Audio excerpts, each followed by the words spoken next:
ഞാൻ ആദ്യം പറഞ്ഞു മാഷയുടെ ഇന്റർവ്യൂ എനിക്ക് കാണാൻ സാധിച്ചിട്ടില്ല. ആ ഇന്റർവ്യൂവിൽ നിങ്ങളുടെ ചോദ്യം എന്താണെന്നും എനിക്കറിയില്ല.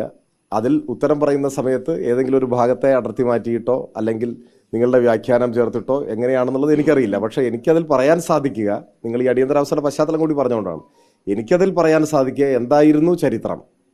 ഇത്തരത്തിലുള്ള ചർച്ചകൾ ഉയർന്നു വന്ന ഘട്ടത്തിൽ CPIM എന്ത് നിലപാടാണ് സ്വീകരിച്ചിട്ടുള്ളത്? അത് EMS മുതൽ നായനാർ വരെ ഒരു ഘട്ടത്തിലും ഞങ്ങൾക്കൊരു ഇടർച്ചയും ഉണ്ടായിട്ടില്ല. LDF എന്ന നിലയിൽ പ്രവർത്തിക്കാൻ ആരംഭിച്ചതിന് ശേഷം LDF എന്ത് നിലപാടാണ് സ്വീകരിച്ചത്? കേരളത്തിലെ കോൺഗ്രസ് ഈ പ്രശ്നങ്ങളിൽ എന്ത് നിലപാടാണ് സ്വീകരിച്ചത്? ഇതാണ് ചരിത്രം ഞാൻ വിശദീകരിച്ചിട്ടുള്ളത്. അത് നിങ്ങൾ ഉയർത്തിയിട്ടുള്ള എല്ലാ വിഷയങ്ങളോടുമുള്ള ചരിത്രത്തിന്റെ പിൻബലമുള്ള മറുപടിയാണ്.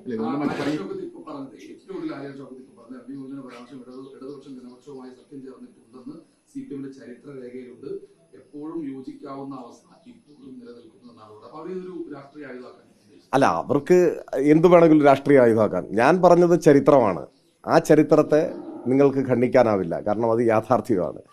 ഇത്തരം വിഷയങ്ങൾ ഉയർന്നു വന്ന ഘട്ടത്തിലെല്ലാം ഞങ്ങൾ എന്തു പറഞ്ഞു അതാണ് നോക്കേണ്ടത്. ഞങ്ങൾ എന്തു പറഞ്ഞു? ഞങ്ങൾ പറഞ്ഞിട്ടുള്ളത് ഏതെങ്കിലും തരത്തിൽ തെറ്റായി വ്യാഖ്യാനിക്കാൻ ഒരു പഴുതിട്ടിട്ട് പോലുമല്ല. അത് EMS മുതൽ നായനാർ വരെ ഇപ്പോഴത്തെ നേതാക്കന്മാരും. എന്നാൽ കേരളത്തിന് പുറത്ത് ഒരുപാട് ഉദാഹരണങ്ങളുണ്ട്. അതിലേക്ക് ഇപ്പോൾ നമുക്ക് വിശദമായി പോകണ്ടെന്ന് എഴുതിയിട്ടാണ്. കേരളത്തിൽ 1960 ജനസംഘം ആദ്യം മത്സരിക്കാൻ തീരുമാനിച്ച ഘട്ടം മുതലുള്ള കാര്യമാണ് ഞാൻ പറഞ്ഞത്. അതിനുശേഷം 91 തെരഞ്ഞെടുപ്പിൽ 46 നിയമസഭാ നിയോജക മണ്ഡലങ്ങളിൽ രഹസ്യമായും 91 തെരഞ്ഞെടുപ്പ് പാർലമെന്റും നിയമസഭയും ഒരുമിച്ചായിരുന്നല്ലോ. വടകര പാർലമെന്റ് കോൺസ്റ്റിറ്റ്യുവൻസിയിലും ബേപ്പൂരിലും പരസ്യമായും ബാക്കിയുള്ളിടത്ത് രഹസ്യമായും നടത്തിയ ബന്ധത്തെ സംബന്ധിച്ചാണ്, കോൺഗ്രസ് RSS ബന്ധത്തെ സംബന്ധിച്ചാണ് പാഴായിപ്പോയ പരീക്ഷണം എന്ന അധ്യായത്തിൽ KG മാരാർ വിശദീകരിക്കുന്നത്. അപ്പോൾ അത് പിന്നെ അന്ന് ചുമതല വഹിച്ചിരുന്ന ഒരാളുടെ ഏറ്റുപറച്ചിലോ അല്ലെങ്കിൽ എന്തോ ആവട്ടെ. ഞാൻ സൂചിപ്പിച്ചത് ബാക്കി കാര്യങ്ങളെല്ലാം കേരള ചരിത്രത്തിൻ്റെ ഭാഗമാണ്. ഇപ്പോൾ രഹസ്യബന്ധത്തെക്കുറിച്ചുള്ള ഇനിയിപ്പോൾ അദ്ദേഹത്തിൻ്റെ ആത്മകഥയെ കൂടെയുള്ളവരും എതിർത്തവരും തള്ളിപ്പറഞ്ഞാൽ അത് മറ്റൊരു കാര്യമാണ്.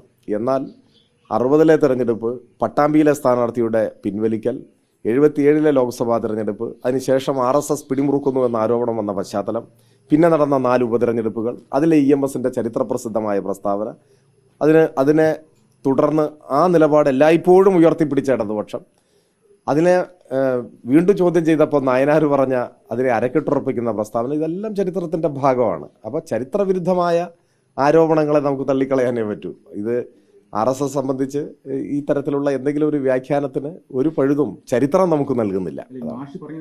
വർഗീയവാദികളായ ഞങ്ങൾ സഹകരിച്ചിട്ടുണ്ട്, അത് സത്യമാണ്, അതിപ്പോൾ വിവാദമാക്കേണ്ട കാര്യമില്ല എന്നാണ് പറയുന്നത്. അല്ല, ചരിത്രം ഞാൻ നിങ്ങളുടെ മുമ്പിൽ വിശദീകരിച്ചു. ചരിത്രത്തിന് ഒരു മുഖമേ ഉള്ളൂ, അത് സത്യത്തിന്റെ മുഖമാണ്.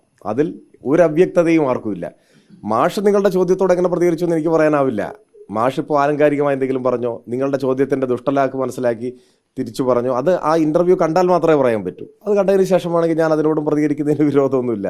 ഇനി നിങ്ങൾക്ക് കാര്യത്തിൽ എന്തെങ്കിലും അവ്യക്തത ഉണ്ടെങ്കിൽ നിങ്ങൾക്ക് മാഷോട് തന്നെ വീണ്ടും ആ കാര്യം ആവശ്യപ്പെടുകയും അദ്ദേഹം നിങ്ങളോട് വിശദീകരിക്കുകയും ചെയ്യും. ഇതൊക്കെ സാധാരണഗതിയിലുള്ള കാര്യങ്ങളല്ലേ. ചരിത്രം നമ്മുടെ മുമ്പിൽ ചരിത്രമായിട്ട് നിൽക്കുകയല്ലേ. ആ കാര്യത്തിൽ ഒരു അവ്യക്തതയ്ക്കും ഒരു അടിസ്ഥാനവും ആർക്കുമില്ല. അതുമായി ബന്ധപ്പെട്ട ഒരു കാര്യമാണ് ഇപ്പോൾ UDFന്റെ സോഷ്യൽ മീഡിയ ഹാൻഡിലുകളൊക്കെ ഇപ്പോൾ കാണുന്നത് ഈ RSSന്റെ വോട്ടിന് വേണ്ടി മാഷ് ബോധപൂർവ്വം പറഞ്ഞു എന്ന് വ്യാഖ്യാനിക്കപ്പെടുന്നുണ്ട്. അല്ല, അതിൽ അങ്ങനെ RSSന്റെ വോട്ടിന് വേണ്ടി പറയുന്നവരല്ല എന്നാണല്ലോ ഞാൻ ഈ ചരിത്രം പറഞ്ഞത്.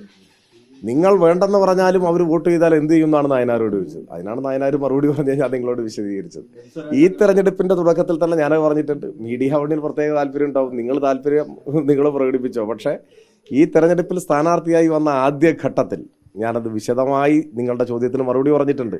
ഏതെങ്കിലും ഒരു വർഗീയവാദിയെ, അതിൽ നിറവൊന്നും പ്രശ്നമില്ല, ആ വർഗീയവാദിയുടെ വോട്ടിനു വേണ്ടി അഴകുഴമ്പൻ നിലപാട് സ്വീകരിക്കുന്നവരല്ല ഞങ്ങൾ. അതാണ് ഞാൻ പറഞ്ഞത്. പാലക്കാട്ട് മത്സരിക്കുമ്പോൾ സ്ഥാനാർത്ഥി പറഞ്ഞ് ബിസ്ക്കറ്റിന് വായിലേക്ക് ബിസ്ക്കറ്റ് അങ്ങ് വെച്ചു അല്ലേ, അതെല്ലാവരും കണ്ടതല്ലേ. ആ കൂട്ടത്തിൽ ഞങ്ങളെ പെടുത്തണ്ട. അത് തെരഞ്ഞെടുപ്പായാലും യുദ്ധമായാലും എന്തായാലും ഞങ്ങൾക്കൊരു നിലപാടുണ്ട്. അത് മതനിരപേക്ഷ നിലപാടാണ്. അത് വർഗീയ ശക്തികളുമായി നീക്കുപോക്കുണ്ടാകുന്ന നിലപാടല്ല. അതിൽ ഞങ്ങൾക്ക് വോട്ടോ ജയപരാജയങ്ങളോ പ്രശ്നവുമല്ല. തെളിമയാർന്ന മതനിരപേക്ഷ നിലപാട് ഉയർത്തിപ്പിടിച്ചാണ് എല്ലാ കാലത്തും ഇടതുപക്ഷം മുൻപോട്ട് പോവുക. അങ്ങനെ അല്ലാതായാൽ പിന്നെ ഇടതുപക്ഷം അല്ലാതായിട്ട് മാറും. അപ്പോൾ അങ്ങനെയൊന്നും ഞങ്ങളുടെ മതനിരപേക്ഷ മൂല്യത്തെയോ വർഗീയ വിരുദ്ധ നിലപാടിനെയൊന്നും ആർക്കും ചോദ്യം ചെയ്യാനാവില്ല ചരിത്രത്തിൽ.